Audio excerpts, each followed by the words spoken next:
게빈 뉴섬 캘리포니아 주지사가 기승을 부리고 있는 조직 소매 범죄를 척결하기 위해 처벌을 강화하는 법안에 서명했습니다. 민주당 전당대회 둘째 날 오바마 전 대통령 부부가 해리스 지원 사격에 나섰습니다. 한편 전당대회가 열리고 있는 시카고에서는 폭력을 동반한 대규모 반전 시위로 13명이 체포됐습니다. 폭우로 인해 커넥티컷주와 뉴욕주 롱아일랜드 일부 지역이 물에 잠기면서 인명피해로 이어졌습니다. 소셜시큐리티 사회보장번호를 포함한 27억 건의 개인정보 데이터가 유출되는 사건이 발생했습니다. 뉴욕시 퀸즈에서 훔친 차량을 운전하던 운전자가 경찰의 단속을 피해 역주행 등을 하다 차량 7대를 들이받아 인명피해가 났습니다. 시청자 여러분 안녕하십니까? KBS 아메리카 뉴스입니다. 게빈 뉴섬 캘리포니아 주지사가 조직 소매 범죄를 척결하기 위해 처벌을 강화하는 법안에 서명했습니다. 윤범수 기자가 보도합니다. 조직 소매 범죄와의 전쟁. 주지사가 새롭게 서명한 법안들은 캘리포니아의 골칫거리인 이른바 떼강도를 비롯한 각종 강절도 행각의 처벌 기준을 높이고 상습 재범의 처벌을 막는 내용들입니다. 세부적으로는 피해자가 다르고 여러 곳에서 발생한 절도 사건들의 경우 피해 금액을 합산해 처벌 기준을 높이는 내용이 눈에 띕니다. 경절도를 병합해 중절도로 적용할 수 있어 더 강한 처벌이 가능해졌습니다. 대규모 조직 소매 범죄를 새로운 범죄로 규정해 조직 또는 연루된 가담자들에 대한 형량을 강화하는 내용도 담겼습니다. 도난 물품에 대한 판매 역시 처벌이 강화되고 또 절도 과정에서 사업장을 훼손한 경우에도 별도의 처벌 규정을 마련했습니다. 차량이나 부품 절도의 경우 범죄 혐의 입증과 상관없이 재판매 의도로 도난 물품을 소지만 해도 가중처벌 대상이 됩니다. 경찰은 차량이 잠겨 있었는지 여부에 상관없이 기소할 수 있고 소매절도 역시 범죄 장면이 목격되지 않았더라도 용의자를 체포할 수 있습니다. 그 밖에 현재 가주 고속도로 순찰 때 CHP와 각 지역 경찰 당국이 내년 말까지 한시적으로 운영하고 있는 조직 소매범죄 태스크포스를 계속 유지하는 내용도 법안에 포함됐습니다. 884 arrests so far just this year. The captain referenced 2,900 arrests since 2019 in the initiation of their enhanced efforts on retail theft. 850,000 items recovered. 이번에 통과된 법안들은 오는 11월 선거에서 주민 발의안 47에 대한 개정 움직임이 일고 있는 가운데 마련된 것입니다. 2014년 통과된 발의안 47은 $950 이하 절도와 마약 관련 범죄를 경범죄로 분류하는 내용을 담았는데 이 때문에 범죄자들이 쉽게 풀려나고 관련 범죄가 기승을 부리는 빌미를 제공했다는 비판이 일었습니다. 뉴섬 주지사는 이번에 새롭게 처벌 강화 법안이 마련됐고 또 발의안 47의 경우 공정한 사법 기준을 부여하고 재활 등을 통해 사회 비용을 절감하기 위한 것이 본래 취지인 만큼 개정에는 반대했습니다. These bills will strengthen existing laws, they'll enhance other laws, and they will address the challenges that are well outside the purview of previous initiatives and laws like Prop 47, and that's the issue of organized retail theft, the issue of serial theft. 이번에 뉴섬 주지사가 서명한 법안은 10개의 법안들을 한꺼번에 묶은 이른바 패키지 법안입니다. 주 상하원에서 각각 5개씩 법안이 처리됐는데 한인 데이브 민 상원의원이 발의한 법안도 여기에 포함됐습니다. 대부분 민주공화 양당 의원들이 초당적으로 법안 지지에 나섰음에도 일부 급진 민주당 의원들은 이번 패키지 법안이 과도한 징벌이라며 표결에 불참하기도 했습니다. KBS 뉴스 윤범수입니다. 민주당 전당대회 둘째 날 오바마 전 대통령 부부가 해리스 부통령 지원 사격에 나섭니다.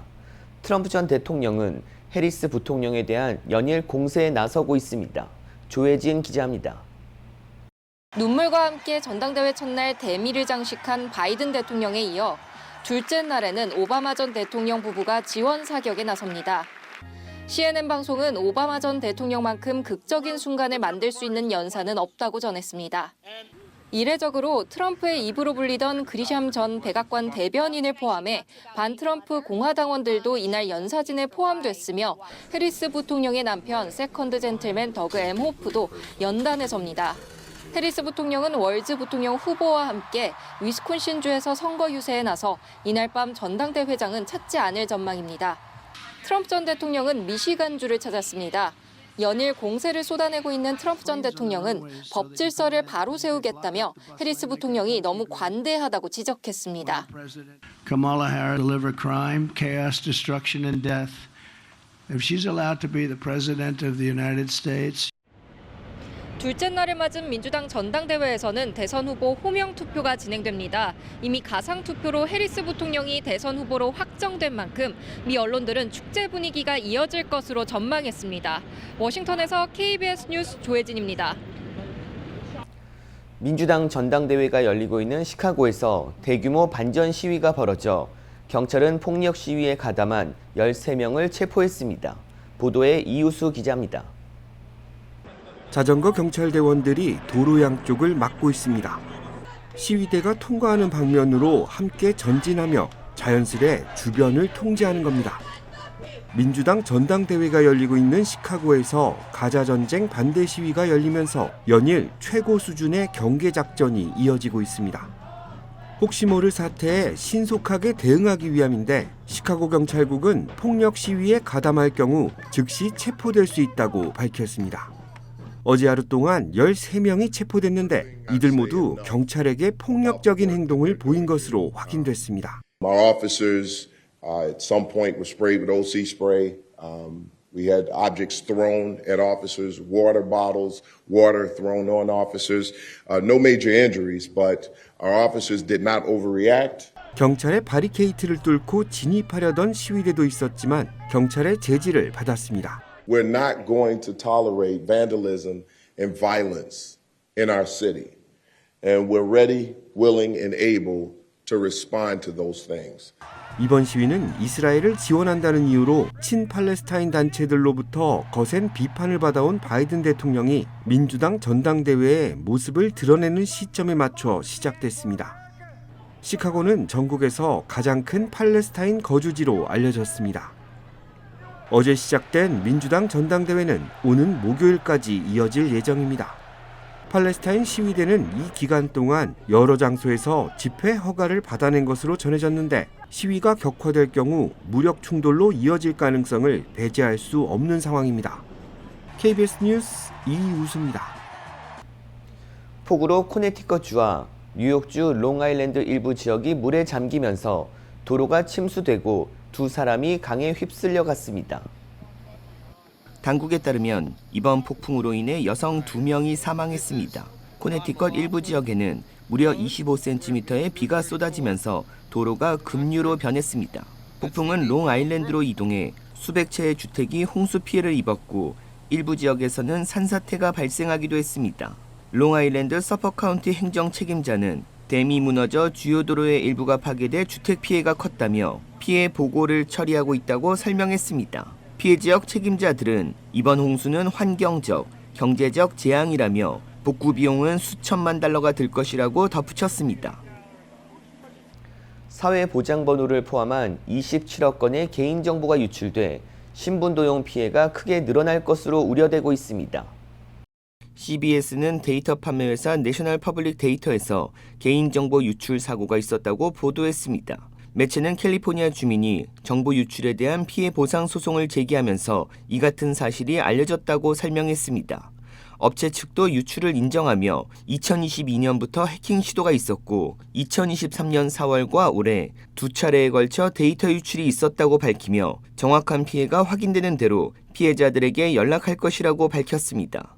유출된 개인정보는 이름과 집 주소, 사회보장번호, 생년월일, 전화번호 등이 포함되어 있습니다. 지난 4월 해커들이 유출된 개인정보를 350만 달러에 판매하려 했지만 판매를 실패하자 유출된 데이터는 다크웹에 퍼져 있는 상태로 알려졌습니다.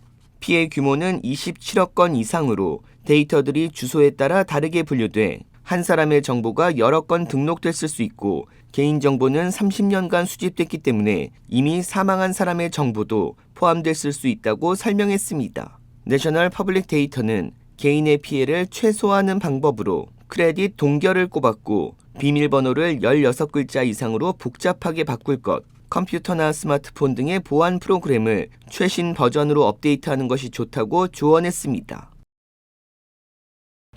뉴욕시 퀸즈에서 훔친 차량을 운전하던 운전자가 경찰의 단속을 피해 역주행 등을 하다 차량 7대를 들이받아 인명피해가 발생했습니다. KBTV 김현민 기자입니다. 지난 일요일 뉴욕시 퀸즈에서 자동차 추격전이 벌어졌습니다.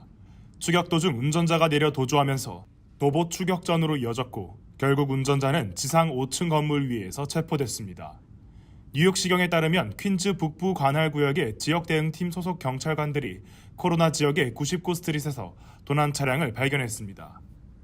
이에 경관들이 차를 세우고 운전자에 대한 조사를 벌이려 하자 차량을 몰던 남성은 신속히 후진을 한 뒤 방향을 바꿔 달아나기 시작했습니다.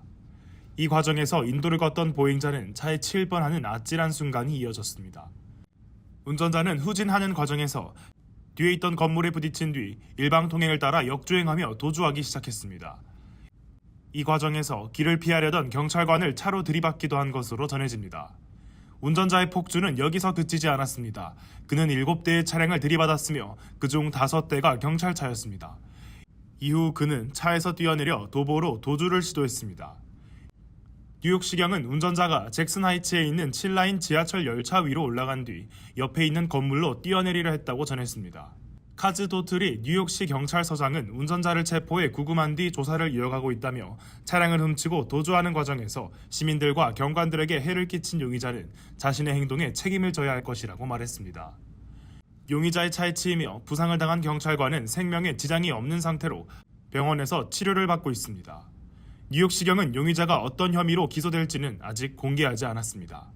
KBTV 뉴스 김현민입니다. 캘리포니아주에서 코로나19가 증가하고 조류독감에 감염된 사람도 확인되고 있습니다. 카이저 퍼머넌트 남가주 전염병 책임자는 코로나19 감염과 관련해 엄청난 증가세를 보이고 있다며 그 추세는 지난 겨울과 맞먹기 시작했다고 설명했습니다. 이런 가운데 의사들은 호흡기 질환 증상을 보이는 주민들에게 검사를 받을 것을 강력하게 권고했습니다. 스탠포드 대학 전염병 전문가는 코로나19 감염이 확인되면 처방을 받을 수 있고 독감과 같은 다른 질병이 확인될 경우에도 환자에게 맞는 약물 치료를 받을 수 있다고 설명했습니다.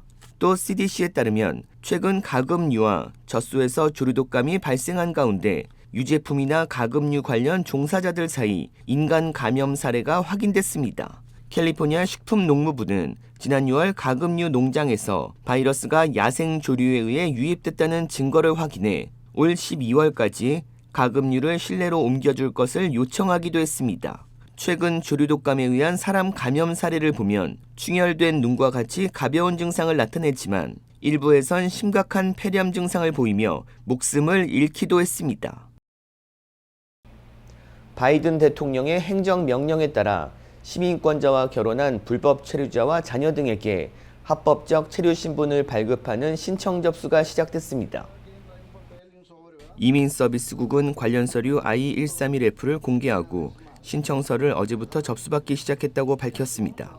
이민서비스국은 임시체류 허가로 불리는 이 신청서는 온라인에서만 접수가 가능하며 수수료는 $580로 책정됐고 이 수수료는 면제받을 수 없다고 설명했습니다. 해당자는 2024년 6월 17일 기준 미국에 10년 이상 거주했으며 시민권자와 법적으로 유효한 결혼 생활을 하고 있어야 합니다. 또 범죄 전력이 없고 국가 안보 또는 공공안전에 대한 위협이 없어야 합니다. 서류 심사에 통과할 경우 3년 기한의 추방유예와 노동허가 신청서를 접수할 수 있고 이후 영주권 신청을 통해 합법적인 체류 신분을 취득할 수 있습니다.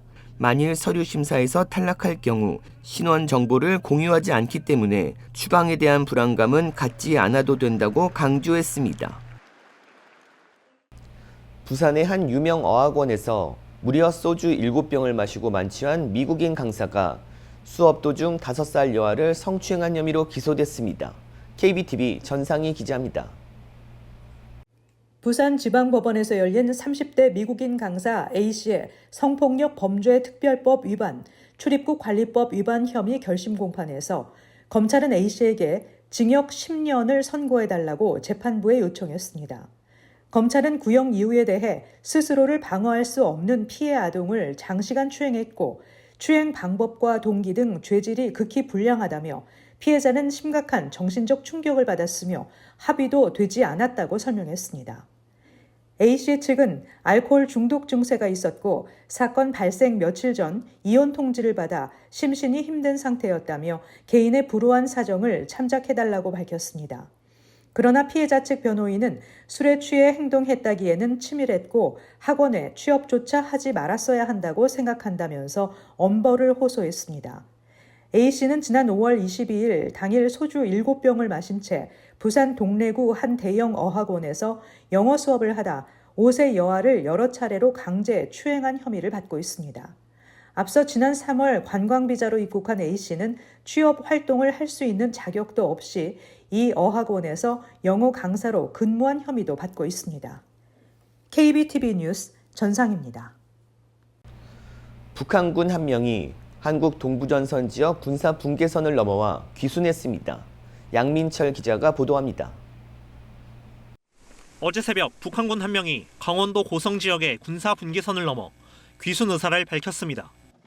지난 8일 북한 주민 한 명이 한강 하구의 남북 중립수역을 통해 귀순한 지 12일 만입니다. 이 북한군은 육군 22사단 관할구역 군사 분계선을 걸어서 통과한 것으로 전해졌는데 군복을 입고 있었고 계급은 하사로 알려졌습니다. 이 지역은 과거 남북 간 통행로인 동해선 도로가 있는 곳으로 인근 오솔길을 따라 내려온 것으로 전해졌습니다. 합참은 군사분계선 이북에서부터 군 감시 장비로 추적, 감시해 정상적인 유도작전으로 신병을 확보했다고 설명했습니다. 이 지역에선 지난 4월쯤부터 북한군이 불모지 조성과 대전차 방벽 건설, 지뢰매설 작업 등을 활발히 진행하고 있습니다. 최근 위성사진을 보면 이 지역에 세워진 대전차 방벽은 2달 전에 비해 수백 미터가량 연장돼 있고 군데군데 보수 작업을 하는 듯한 흔적도 눈에 띕니다. 대전차 방벽을 따라서 땅을 판 흔적이나 투사 더미가 여러 군데 식별되는 걸 봐서는요. 지난 장마로 훼손된 부분을 보수하는 정비 활동인 걸로 판단됩니다. 관련 동향을 추적해온 합참은 비무장지대 인근 북한군들이 폭염 속에서도 무리한 작업으로 온열 질환자가 속출했고 수차례 지뢰 폭발로 다수의 사상자가 발생했다고 밝혔습니다. 수해 지역에 또 북한군을 또 동원해서 그쪽에 복구 작업을 또 시킨다라든지 이런 전방 후방 모든 지역에서의 지금 군에 대한 업무가 가중이 되고 있는 상황이고 관계기관에서 귀순 경위와 육로를 통해 넘어온 과정 등을 조사하고 있는 가운데 현재까지 북한군의 특이 동향은 없는 것으로 알려졌습니다. KBS 뉴스 양민철입니다. 이스라엘에 보복을 공언했던 이란이 한 발 물러서는 듯한 모습을 보이고 있는 가운데 무장정파 하마스는 조 바이든 대통령을 비난하며 휴전 중재안에 대한 거부 의사를 재확인했습니다. 김계영 기자입니다. 이란 혁명 수비대는 현지 시각 20일 팔레스타인 무장정파 하마스의 정치 지도자 하니의 암살에 대한 보복에 시간이 걸릴 수 있다고 밝혔습니다. 이란 혁명 수비대 대변인은 국영 IRIB 방송에서 대응을 기다리는 시간이 길어질 수 있으며 이란군은 성급한 행동에 나서지 않는다고 말했습니다.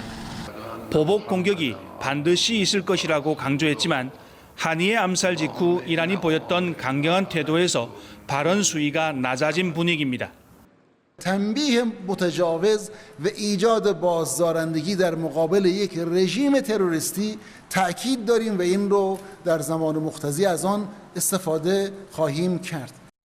가자지구 전쟁 확전을 막기 위해 중동을 순방 중인 블링컨 미국 국무장관은 현지 시각 20일 이집트 대통령과 회담한 뒤 곧바로 카타르를 찾았습니다.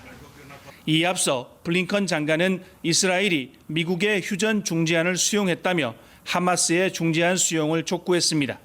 He confirmed to me that Israel accepts the bridging proposal, that he supports it. It's now incumbent on Hamas to do the same. 바이든 대통령도 민주당 전당대회에서 휴전 논의와 관련해 하마스가 후퇴하고 있다며 하마스를 압박했습니다. 하마스는 중재안 수용 거부 의사를 밝히면서 바이든과 블링컨의 발언은 허위 주장이며 이스라엘 정부가 더 많은 범죄를 저지르도록 허용하는 것이라고 비난했습니다.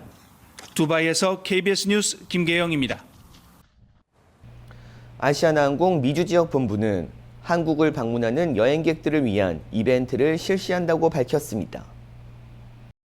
트래블마트는 아시아나항공이 매년 봄과 가을 2회 실시하는 여행 박람회로 한국행 항공권 특가와 함께 푸짐한 경품을 제공하는 퀴즈 이벤트로 구성되어 있습니다. 한국관광공사와 공동으로 진행하는 이번 이벤트는 오는 9월 9일까지 아시아나항공 홈페이지를 통해 실시됩니다. 항공권 특가는 아시아나 미주노선 항공권 할인 혜택으로 오늘부터 내년 2월 28일 사이에 출발하는 한국행 항공권을 최대 30% 할인된 가격으로 구매할 수 있습니다. 또한 경품 퀴즈에 참여한 정답자 가운데 추첨을 통해 아이패드, 샘소나이 캐리어 등 풍성한 선물도 제공한다고 밝혔습니다. 지난 18일 캘리포니아주 페블비치에서 73회 콩쿠르 텔레강스 쇼가 열렸습니다. 이번 쇼에는 16개국에서 온 214대의 차량이 선보였습니다. 스위스 축구에 있는 더 펄 컬렉션의 프리츠 버카드가 선보인 1934년형 부가티 타입 59 스포츠가 2024년 페블비치 콩쿠르 텔레강스 베스트 오브 쇼로 선정됐습니다.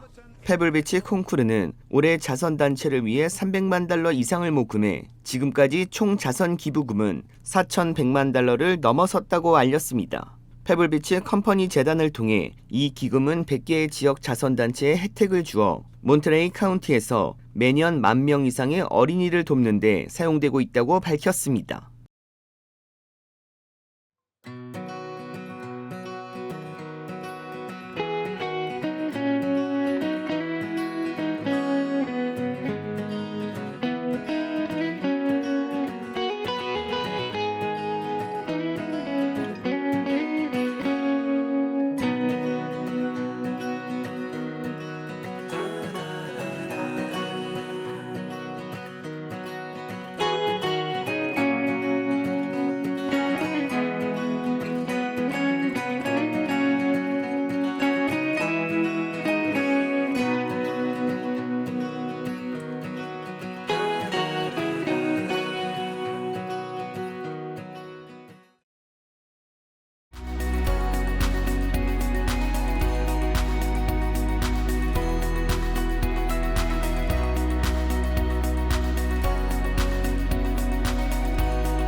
KBS 아메리카 뉴스 마칩니다.